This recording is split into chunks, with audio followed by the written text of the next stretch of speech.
সকাল সকাল একটা সেদ্ধ ডিম খেয়ে বেরিয়ে পড়লাম। আর এখন বাজছে 5টা 15। আর সকাল সকাল এই যে ওয়েদার, একদম মেঘমুক্ত আকাশ, বেশ ভালোই ওয়েদার আছে। এবার দেখা যাক একটু পরে ওয়েদারটা কেমন হয়, রোদ উঠবে না কীরকম হয়। তো বেরিয়ে পড়লাম বাসে। আর এই যে বাসে যাওয়ার সময় কিছু কিছু জায়গা এখন বেশ ভালোই সুন্দর দেখতে লাগছে, কারণ ফুলে ফুলে ভর্তি একদম গাছগুলো। তো তাদের মধ্যে এই একটা জায়গা একদম লাল লাল ফুলে গাছ ভর্তি একদম। তো এই যে দৃশ্যটা বেশ ভালোই লাগে দেখতে। তো যাই হোক, তারপরে চলে এলাম ডিউটিতে। নমস্কার বন্ধুরা, স্বাগত সবাইকে নতুন একটা ব্লগে। আর আজ হচ্ছে 24শে মে, শুক্রবার। সকাল সকাল চলে এসেছে ডিউটি। আর আজকে কাজ হচ্ছে রেল লাইনে যেসব হুইল বার্ন থাকে, যেগুলো ডিফেক্ট থাকে, সেগুলো দেখা আর নোট ডাউন করা কোথায় কোথায় আছে। আমি আছি, আর সঙ্গে থাকবো দীপকদা, তো দুজন থাকবো। আর ট্রলিম্যান থাকবে দুজন। তো পুরো সেকশনটা আমার দুবরাজপুরের মোট সেকশন, টোটাল সেকশন যেটা আছে সেটা দেখতে হবে, আপলাইনটা গোটায়। তো প্রায় 7 কিলোমিটারের সেকশন। স্টার্ট করবো 31 কিলোমিটার থেকে, 37 কিলোমিটার পেরিয়ে যেতে হবে। তো এখন যাবো 13 নম্বর গেট, যাবো টোটোতে করে, তারপর ওখান থেকে কাজ শুরু করবো।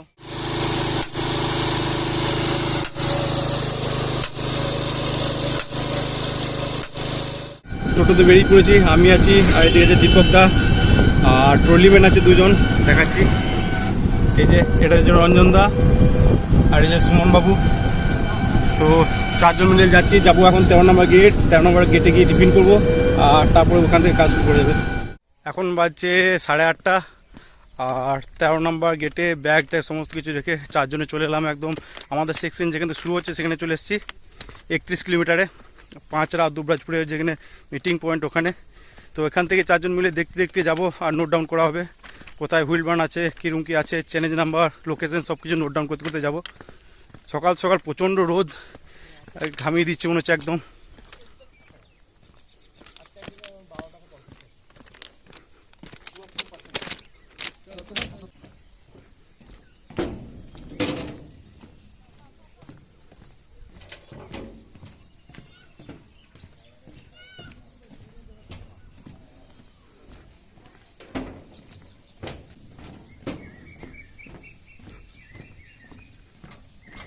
এই যে এটা হচ্ছে হুইল বার্ন। তো দেখতে পাচ্ছ কীরকম অবস্থা হয়েছে, রেলটা ড্যামেজ হয়ে গেছে, এখানে কিছুটা অংশ হালকা গর্ত হয়ে গেছে, গর্তের মতো হয়ে গেছে এই জায়গাটা। তো এবার বলি হুইল বার্ন হয় কীভাবে। মেনলি হুইল বার্ন যে কারণে হয়, যে চাকা রেলে ঘষা পাওয়ার জন্য মেনলি হুইল বার্নটা হয়। তো তোমরা অনেক সময় দেখেছো বাইকে বা সাইকেলে যাওয়ার সময় কী হয়, পিছনের চাকাতে বা পিছনের অংশে বেশি যদি লোড থাকে, আর যদি সাইকেল হলে জোরে যদি বেশি প্যাডেল মারো বা বাইকে বেশি থ্রোটেল মারো, তো অনেক সময় কী হয়, পিছনের চাকাটা ঘষা পায় মাটিতে, তো মাটিতে গর্তের মতো হয়ে যায়। এক্ষেত্রেও ব্যাপারটা ঠিক সেরকমই হয়।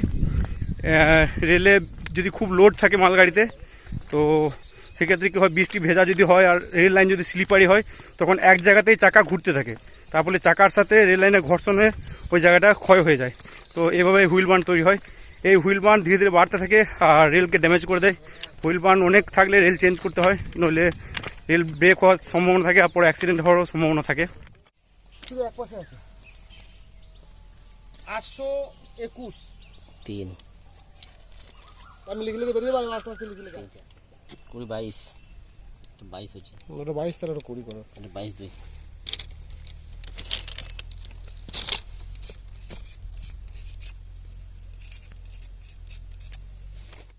এখন চলে এসেছি 13 নম্বর গেটে, বাজছে এখন 9:05।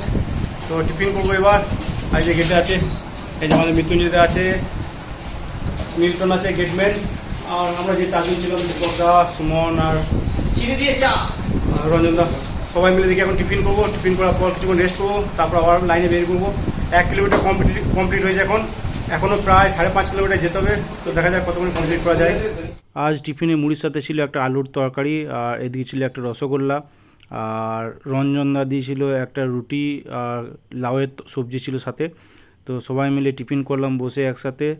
আর টিফিন করার পর কিছুক্ষণ রেস্ট করলাম, আর রেস্ট করে তারপরে আবার বেরিয়ে পড়লাম কাজে। বেরিয়ে পড়েছি 13 নম্বর গেট থেকে, এবার যাচ্ছি 14 নম্বর গেটের দিকে। তো 2 কিলোমিটার এখান থেকে 14 নম্বর গেট। আর রোদ আছে, তবে খুব একটা তেজ এখনও শুরু হয়নি, হাওয়া দিচ্ছে বলে অতটা বোঝা যাচ্ছে না রোদটা। আর এদিকে হুইল বার্ন অতটা নেই, কিছুক্ষণ পরেই পড়বে। হুইল বার্ন আছে অনেক সামনেই, তো আবার সেখান থেকে আবার শুরু হবে কাউন্টিং। আর পিছনে এই যে ব্রিজটা দেখছো, এটাকে বলা হয় শিয়ালমারি ব্রিজ। শিয়ালমারি ব্রিজের নামটা কীভাবে এসেছে জানা নেই, কিন্তু মরা শিয়াল এখানে ফেলতো না এখানে শিয়াল মারা যেত কে জানে। যাই হোক, নামটা হচ্ছে শিয়ালমারি ব্রিজ। এই যে বইচি গাছটা, তো দেখি বইচি পেকেছে কিনা। এইদিকে বইচি সব পাকা পাকাগুলো সব ভেতর দিকে রয়েছে, কাছাকাছি বইচি নেই বললেই চলে একদম। এই যে একদিকে একটা,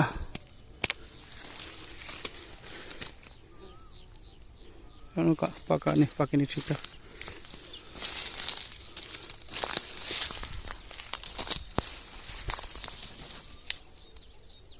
এইদিকে পাকা পাকা রয়েছে কয়েকটা। এই গাছটায় যা কাঁটা, বাপরে, এই যে দেখতে পাচ্ছ কাঁটা, একদম গায়ে রক্ত বের করে দিচ্ছে ফুটে। জাস্ট এই কয়েকটা বইচি পাড়তে পারলাম। সামনের দিকে ম্যাক্সিমাম সব বইচি পাকাগুলো পেরে নিয়েছে, আর যা রয়েছে ভেতর দিকে রয়েছে, আর যা কাঁটা ভেতরে ঢোকায় যাচ্ছে না। তো বাস এই কটায়। ভালো মিষ্টি বইচিগুলো। বইচিগুলো একটা কি হয়, বীজ সহ চিবিয়ে খেয়ে না যায় বইচি। এই যে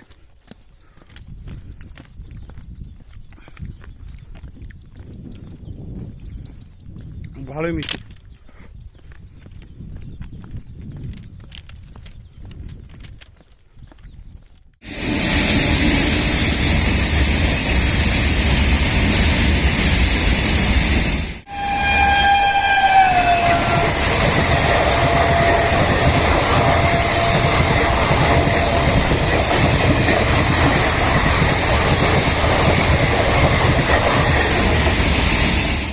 তো এইসব খেজুর গাছের ছায়া হচ্ছে আমাদের আশ্রয় করার মেন জায়গা। এইদিকে বড় গাছ খুব একটা নেই, তবে খেজুর গাছ আছে বেশ অনেকগুলোই, আর বেশ ঘন ছায়া এই জায়গাগুলো। এই যে, আর রোদ কিছুক্ষণ আগে ছিল না, হাওয়া দিচ্ছিল বলে বোঝা যাচ্ছিল না, কিন্তু এখন রোদটা ধীরে ধীরে বাড়ছে আর গরমটাও লাগছে বেশ ভালোই। এবার এখন বাজছে 11টা, আর চলে এলাম 14 নম্বর গেট। এই যে প্রশান্ত দা, 14 নম্বর গেটম্যান সাহেব। তো এখানে কিছুক্ষণ রেস্ট করবো, তারপরে আবার বেরোবো। আর এই যে খেজুর পাকতে শুরু করে দিয়েছে এদিকে, এখন আরও পাকবে, পাকা বাকি আছে এখনো। তো ভালো করে পাকুক, তারপর আবার পারবো। এখন বাজছে 1:05। তো ফাইনালি কাজ কমপ্লিট। অনেকক্ষণ সময় লেগে গেলো, আর আজকে প্ল্যাটফর্ম পর্যন্তই হলো। তো এবার যাব হোটেলে গিয়ে ভাত খাবো, তারপর রেস্ট রুমে গিয়ে কিছুক্ষণ রেস্ট করে তারপর অফিস যেতে হবে। দেখি ট্রেন ধরে অফিস যাব, পরীক্ষা আছে রবিবার, স্পেয়ার লেটার দেবে, সেগুলোই সাইন করে নিয়ে আসবো। দেখি হোটেলে গিয়ে প্রায় 1:30টার সময় করলাম লাঞ্চ। আর আজকে লাঞ্চে ভাতের সাথে ছিল ডাল, স্যালাড, করলা আলু ভাজা, এদিকে ছিল আলু পোস্ত আর ফুলকপি আলুর একটা সবজি ছিল, আর এদিকে ছিল আমের চাটনি, আর ছিল মাছের ঝোল। তো লাঞ্চ করে রেস্ট রুমে গিয়ে করলাম রেস্ট অনেকক্ষণ, তারপর 3টের সময় বেরোলাম অফিস যাওয়ার জন্য। কখন টাইম দেবো।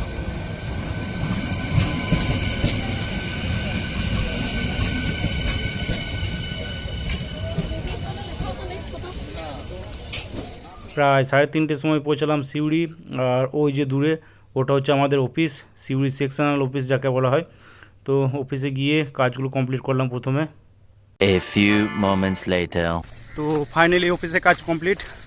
অফিসে অ্যাকচুয়ালি 3টে কাজ ছিল। একটা হচ্ছে যেই এক্সামের স্পেয়ার লেটার নেওয়া হলো, আর এনওসি ছিল 3টে, সেগুলো সাবমিট করলাম, জমা দিলাম এনওসিগুলো। আর কয়েকটা জিনিস ছিল অফিস থেকে দেওয়া, সেগুলো নিলাম, শু, রেনকোট, তারপর সেফটি জ্যাকেট, আর ছিল হেলমেট। এই সবগুলো জিনিসগুলো নেওয়া হলো। 3টে কাজ কমপ্লিট। এবার দেখি গিয়ে বাস ধরবো, আর বাস ধরে যাব বাড়ি।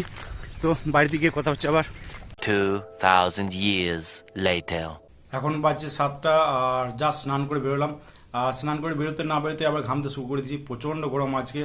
আর রুমে ফ্যান অফ করে ভিডিও বানাতে হয়, তাই গরমটা আরও বেশি লাগে। তো যাই হোক, আজকে বাড়ি ফিরে গেছিলাম প্রায় 6টার সময়। 6টার সময় বাড়ি ফিরে দুটো খেজুর আর জল খেয়ে ঠান্ডা হয়ে তারপরে নিচেতেই শুয়েছিলাম। তো একটু আগে উপরে এলাম।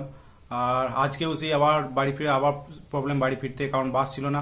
বিশেষ করে বাস ধরতে ধরতে বাসটা মিস হয়ে গেল। কারণ সিউড়িতে তোমরা যারা গেছো তারা দেখবে সিউড়ি বাস স্ট্যান্ড ঢোকার আগে একটা আন্ডারপাস আছে, তো ওখানে বাস পেয়ে যাওয়া যায়। তো ওখানে দাঁড়িয়েছিলাম। যাই হোক, মিস হয়ে যাওয়ার পর ভাগ্যক্রমে একটা মারুতি পেলাম। তো সেই মারুতি ধরে এলাম জয়দেব মোড়। আর মারুতিটা যাবে আর কি দুর্গাপুর, ওই জয়দেব নদী ঘাট হয়ে পেরে দুর্গাপুর যাবে। তো জয়দেবেই নামতে হলো আমাকে।